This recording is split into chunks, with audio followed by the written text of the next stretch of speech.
ಹರಿ ಓಂ ಸ್ನೇಹಿತರೆ, ನಮಸ್ತೆ. ಕಳೆದ ಒಂದು ವಾರದಿಂದ ಈ ಒಂದು ವಿಡಿಯೋ ಬಗ್ಗೆ ಯಾರಾದ್ರೂ ಧ್ವನಿ ಎತ್ತುತ್ತಾರೆ, ಯಾವುದಾದ್ರೂ ದಲಿತ ಸಂಘಟನೆ ಮುಖಂಡರು ಅಥವಾ ಪ್ರಗತಿಪರ ಚಿಂತಕರು ಅಥವಾ ಯಾವುದಾದ್ರೂ ನಾವು ಸಂವಿಧಾನ ರಕ್ಷಕರು ಅಂತ ಹೇಳಿಕೊಳ್ಳುವ ಯಾವುದಾದ್ರೂ ಒಬ್ಬ ನಾಯಕ ಇದ್ರ ವಿರುದ್ಧ ಧ್ವನಿ ಎತ್ತುತ್ತಾರೆ. ಮಾನ್ಯ ಮುಖ್ಯಮಂತ್ರಿ ಸಿದ್ದರಾಮಯ್ಯನವರು ಮಾಡಿದ್ದು ತಪ್ಪು ಅಂತ ಹೇಳ್ತಾರೆ, ಇದ್ರ ವಿರುದ್ಧ ಹೋರಾಟ ಮಾಡ್ತಾರೆ, ಕನಿಷ್ಠ ಇದನ್ನ ಖಂಡಿಸಿ ಹೇಳಿಕೆಯನ್ನಾದ್ರೂ ಕೊಡ್ತಾರೆ ಅಂತ ಕಾಯ್ತಾ ಇದ್ದೆ. ಯಾರಾದ್ರೂ ಫಸ್ಟ್ ಮಾತಾಡ್ಲಿ ಅಂತ. ಯಾರು ಮಾತಾಡ್ಲಿಲ್ಲ.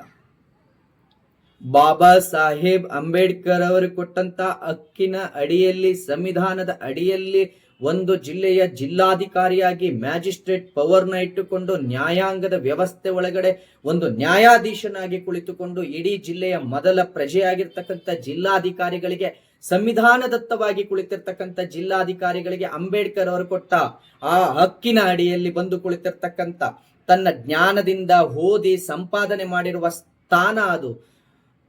ಇಂಡಿಯನ್ ಅಡ್ಮಿನಿಸ್ಟ್ರೇಟಿವ್ ಎಕ್ಸಾಮ್ಗಳನ್ನ ಬರೆದು IAS ಪಾಸ್ ಮಾಡಿ ಬಂದು ಉತ್ತೀರ್ಣರಾಗಿ ಆ ಜಾಗದಲ್ಲಿ ಕುಳಿತಿರ್ತಕ್ಕಂಥ IAS ಅಧಿಕಾರಿ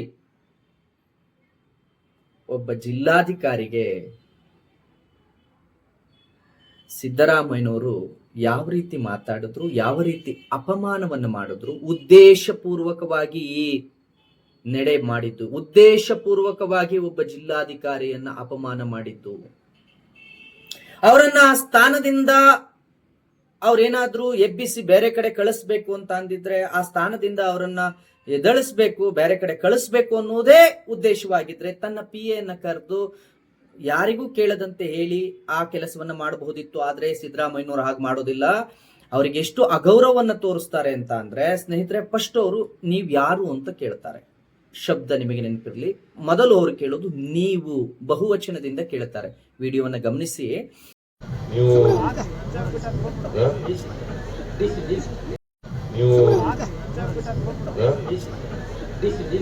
ಅವರು ಹೇಳ್ತಾರೆ ನೀವು ಯಾರು. ಯಾವಾಗ ಅವರು ಜಿಲ್ಲಾಧಿಕಾರಿಗಳು ನಾನು DC ಜಿಲ್ಲಾಧಿಕಾರಿ ಅಂತ ಹೇಳ್ತಾರೋ, DC-ನ ನೀನು ಯಾಕಲ್ಲಿ ಕುಳಿತುಕೊಂಡಿದ್ದೀಯಾ ಅಂತಾರೆ. ಅಂದ್ರೆ DC ಅಂತ ಗೊತ್ತಾದ ಮೇಲೆ, ಜಿಲ್ಲಾಧಿಕಾರಿ ಅಂತ ಗೊತ್ತಾದ ಮೇಲೆ ಏಕವಚನವನ್ನ ಬಳಸ್ತಾರೆ.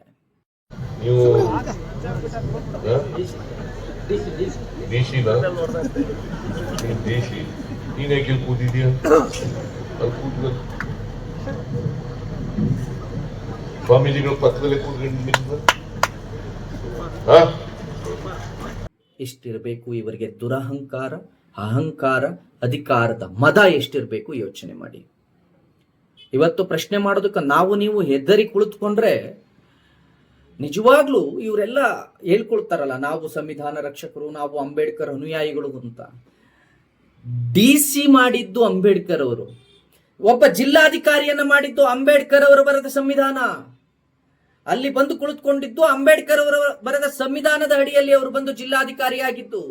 ಅಂತ ಒಬ್ಬ ಜಿಲ್ಲಾಧಿಕಾರಿಯನ್ನ ನೀವು ಸ್ವಾಮೀಜಿ ಪಕ್ಕದಲ್ಲಿ ಕುಳಿತಿದ್ದೀರಾ ಅನ್ನೋ ಕಾರಣಕ್ಕೆ ನೀವು ಅವರನ್ನ ಅಪಮಾನಿಸ್ತೀರಿ ಅನ್ನೋದಾದ್ರೆ ಇದು ಹಿಂದೂ ಪರಂಪರೆ ಅಲ್ಲ, ಇದು ಹಿಂದೂ ಸಂಸ್ಕೃತಿ ಅಲ್ಲ. ಯಾವ ಸ್ವಾಮೀಜಿಯೂ ಕೂಡ ಒಂದು ಜಿಲ್ಲೆಯ ಜಿಲ್ಲಾಧಿಕಾರಿಗಳನ್ನ ಅಗೌರವದಿಂದ ನಡೆಸ್ಕೊಳ್ಳೋದಿಲ್ಲ. ಆದ್ರೆ ಸಿದ್ದರಾಮಯ್ಯನವರು ನಡೆಸ್ಕೊಂಡ್ರು. ಯಾಕೆ? ಕಾರಣ ಏನು? ಯಾಕೆ ಅಂದ್ರೆ ಸ್ವಾಮೀಜಿಗಳ ಜೊತೆ ಜಿಲ್ಲಾಧಿಕಾರಿಗಳು ಅವಿನಾಭಾವದಿಂದ, ಒಂದು ಬಾಂಧವ್ಯದಿಂದ ಜೊತೆಗಿದ್ದದ್ದು ಸಿದ್ದರಾಮಯ್ಯನವರಿಗೆ ಇಡಿಸ್ಲಿಲ್ಲ. ಸಿದ್ದರಾಮಯ್ಯನವ್ರಿಗೆ ಅದು ಇಷ್ಟ ಆಗ್ಲಿಲ್ಲ. ಸ್ವಾಮೀಜಿಗಳ ಜೊತೆ ಜಿಲ್ಲಾಧಿಕಾರಿ ಕೂತ್ಕೊಂಡು ಚೆನ್ನಾಗಿ ಮಾತಾಡ್ತಾ ಇದ್ದಿದ್ದು ಸಿದ್ದರಾಮಯ್ಯನವ್ರಿಗೆ ಇಷ್ಟ ಆಗ್ಲಿಲ್ಲ. ಅದಕ್ಕೆ ಏನ್ ಮಾಡಿದ್ರು, ಅವರ ಪದವಿ ಮತ್ತು ಅವರ ಅರ್ಹತೆ ಏನು, ಜಿಲ್ಲಾಧಿಕಾರಿಗಳಿಗಿರ್ತಕ್ಕಂಥ ಘನತೆ ಏನು ಅನ್ನೋದನ್ನು ಮರೆತು, ಸಂವಿಧಾನದಲ್ಲಿ ಅವರಿಗೆ ಕೊಟ್ಟಿರ್ತಕ್ಕಂಥ ಹಕ್ಕುಗಳೇನು, ಒಂದು ಜಿಲ್ಲೆಯ ಜಿಲ್ಲಾಧಿಕಾರಿ ಅಂತ ಅಂದ್ರೆ ಒಂದು ರಾಜ್ಯದ ರಾಜ್ಯಪಾಲರಿಗಿರ್ತಕ್ಕಂಥ ಗೌರವ, ಒಂದು ರಾಷ್ಟ್ರದ ರಾಷ್ಟ್ರಪತಿಗಳಿಗಿರ್ತಕ್ಕಂಥ ಗೌರವ ಒಂದು ಜಿಲ್ಲೆಯ ಜಿಲ್ಲಾಧಿಕಾರಿಗಳಿಗಿರುತ್ತೆ. ಅವರು ಮ್ಯಾಜಿಸ್ಟ್ರೇಟ್ ಕೂಡ ಆಗಿರ್ತಾರೆ. ಅಂತಹ ಜಿಲ್ಲಾಧಿಕಾರಿಗಳಿಗೆ ಅಂಬೇಡ್ಕರ್ ಅವರು ಕೊಟ್ಟ ಸಂವಿಧಾನದ ಅಡಿಯಲ್ಲಿ ಜಿಲ್ಲಾಧಿಕಾರಿ ಆಗಿದ್ದಾರೆ ಮಾನ್ಯ ಸಿದ್ದರಾಮಯ್ಯನವರೇ ಅವರು. ಅವರಿಗೆ ನೀವು ಏಕವಚನದಲ್ಲಿ ಮಾತಾಡಿದ್ದಲ್ಲದೆ ಸ್ವಾಮೀಜಿ ಪಕ್ಕದಲ್ಲಿ ಕುಳಿತಿದ್ದೀಯಾ ಅಂತ ಬೈದದ್ದಿತ್ತಲ್ಲ, ಇದರ ಹಿಂದಿನ ನಿಮ್ಮ ಆ ದುರಾಲೋಚನೆ ಏನು ಅನ್ನೋದನ್ನ ನಾವು ಅರ್ಥ ಮಾಡ್ಕೊಂಡಿದ್ದೇವೆ ಸ್ನೇಹಿತರೆ. ಅದರ ಬಗ್ಗೆ ಯೋಚನೆ ಮಾಡಬೇಕು. ಅವರ ಮಾನಸಿಕತೆ ಏನಿತ್ತು, ಅವ್ರು ಯಾಕೆ ಆ ಮಾತುಗಳನ್ನು ಹೇಳಿದ್ರು, ಯಾಕೆ ಜಿಲ್ಲಾಧಿಕಾರಿ ಅಂತ ಗೊತ್ತಾದ ತಕ್ಷಣ ಅಗೌರವದಿಂದ ನಡ್ಕೊಂಡ್ರು, ಯಾಕೆ ಆ ಸ್ಥಾನಕ್ಕೆ ಅಗೌರವವನ್ನ ತೋರಿದ್ರು, ಯಾಕೆ ಮಾಧ್ಯಮಗಳ ಮುಂದೆ ಮೈಕ್ ಹಿಡಿದು ಆ ಮಾತು ಹೇಳಿದ್ರು ಅನ್ನೋದನ್ನ ನಿಮ್ಮ ಆಲೋಚನೆಗೆ ಬಿಡ್ತಾನೆ. ನೀವು ಅದ್ರ ಬಗ್ಗೆ ಸೂಕ್ಷ್ಮವಾಗಿ ಯೋಚನೆ ಮಾಡಿ.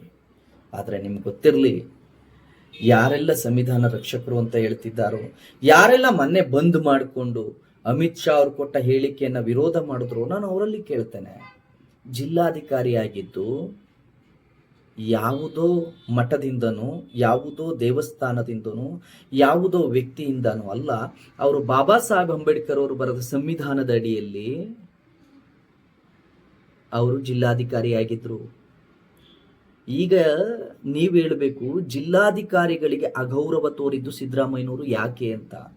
ಆದ್ರೆ ನಾನು ಹೇಳ್ತೇನೆ, ನಮ್ಮ ಯಾವುದೇ ಮಠಮಾನ್ಯದ ಯಾವುದೇ ಸ್ವಾಮೀಜಿಗಳು ಕೂಡ ಆ ನಡೆಯನ್ನ ಒಪ್ಪಿಕೊಳ್ಳೋದಿಲ್ಲ. ಜಿಲ್ಲಾಧಿಕಾರಿಗಳು ತಮ್ಮ ಪಕ್ಕದಲ್ಲಿ ಕುಳಿತುಕೊಂಡ್ರೆ ಅಗೌರವವನ್ನು ತೋರೋದಿಲ್ಲ, ಗೌರವದಿಂದ ನಡೆದುಕೊಳ್ತಾರೆ.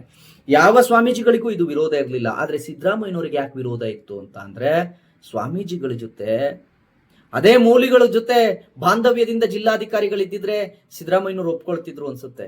ಚರ್ಚ್ನ ಫಾದರ್ಗಳ ಜೊತೆ ಜಿಲ್ಲಾಧಿಕಾರಿಗಳು ಬಾಂಧವ್ಯದಿಂದ ಅಕ್ಕಪಕ್ಕ ಕುಳಿತುಕೊಂಡ್ರೆ ಒಪ್ಕೊಳ್ತಿದ್ರು ಅನ್ಸುತ್ತೆ.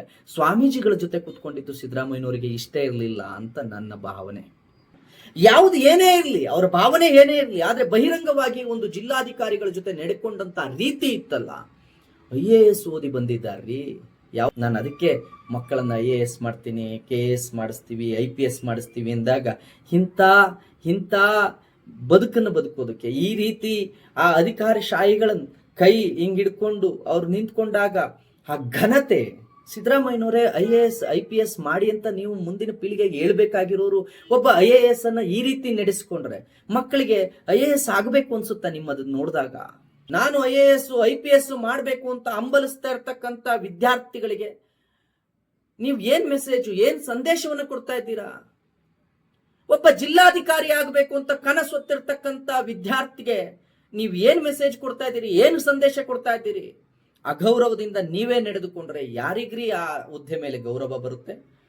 ಈ ರಾಜ್ಯದ ಮುಖ್ಯಮಂತ್ರಿಗಳೇ ಜಿಲ್ಲಾಧಿಕಾರಿಗಳಿಗೆ ಸಂವಿಧಾನದತ್ತವಾಗಿ ಆಯ್ಕೆಯಾಗಿರ್ತಕ್ಕಂಥ, ಸಂವಿಧಾನದತ್ತವಾಗಿ ಆ ಸ್ಥಾನದಲ್ಲಿ ಕುಳಿತಿರ್ತಕ್ಕಂಥ ಜಿಲ್ಲೆಯ ಮ್ಯಾಜಿಸ್ಟ್ರೇಟರ್ಗೆ ನೀವು ಜಿಲ್ಲೆಯ ಜಿಲ್ಲಾಧಿಕಾರಿಗಳಿಗೆ ನೀವೇ ಗೌರವ ಕೊಡ್ಲಿಲ್ಲ ಅಂದ್ರೆ ಆ ಹುದ್ದೆ ಮೇಲೆ ಬೇರೆ ಯಾರಿಗೆ ಗೌರವ ಬರುತ್ತೆ?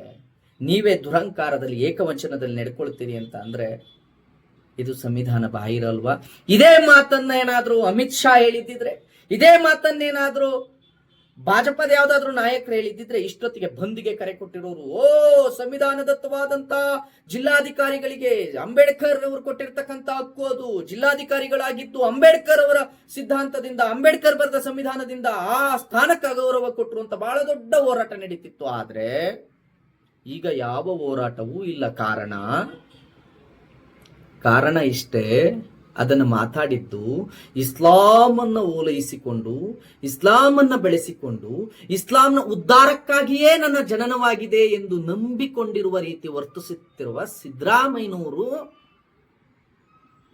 ಮಾತಾಡಿದ್ದು. ಅದಕ್ಕೆ ಅದು ದೊಡ್ಡ ಇಶ್ಯೂ ಆಗಲಿಲ್ಲ. ನಾನು ಈಗ ಕೇಳ್ಕೊಳ್ತಾ ಇದ್ದೇನೆ, ದಯವಿಟ್ಟು ಜಿಲ್ಲಾಧಿಕಾರಿಗಳಿಗೆ ಗೌರವವನ್ನು ಕೊಡುವುದನ್ನು ಕಲಿತ್ಕೊಳ್ಳಿ. ನಮ್ಮ ಅನೇಕರು ಹೇಳ್ತಾರೆ, ನಾನು ನನ್ನ ಮಕ್ಕಳನ್ನ IPS ನಾನು ನನ್ನ ಮಕ್ಕಳನ್ನ IAS ಓದಿಸ್ತೀನಿ, IPS ಓದಿಸ್ತೀನಿ ಅನ್ನೋ ತಂದೆ ತಾಯಿ ಎಂದರು. ಈ ವಿಡಿಯೋ ನೋಡಿದ ಮೇಲೆ ನಾವು IAS ಓದಿಸ್ಬೇಕಾ, IPS ಓದಿಸ್ಬೇಕಾ? ಹೋಗಿ ಅದ್ಯಾವುದೋ ಅಧಿಕಾರಿಗಳು ಅವ್ರು ಎಷ್ಟೋ ಭ್ರಷ್ಟಾಚಾರ ಮಾಡಿ ಹಗರಣಗಳು ಮಾಡಿರ್ತಕ್ಕಂಥ ಯಾರೋ ರಾಜಕಾರಣಿ ಮುಂದೆ ಕೈ ಕಟ್ಟಿ ನಿಲ್ಲಬೇಕಾ? ಇದಾ IAS, ಇದಾ IPS, ಇದಾ ಘನತೆ, ಇದಾ ಸಂವಿಧಾನದತ್ತವಾಗಿ ಸಿಕ್ಕಿರ್ತಕ್ಕಂಥ ಹಕ್ಕು, ಇದಾ ಕಾರ್ಯಾಂಗ? ಶಾಸಕಾಂಗದ ಮುಂದೆ ಕೈಕಟ್ಟಿ ತಲೆ ಬಗ್ಗೆ ನಿಲ್ಲುತ್ತೆ ಕಾರ್ಯಾಂಗ ಅನ್ನೋದಕ್ಕೆ ಇದಕ್ಕಿಂತ ದೊಡ್ಡ ಉದಾಹರಣೆ ಇಲ್ಲ.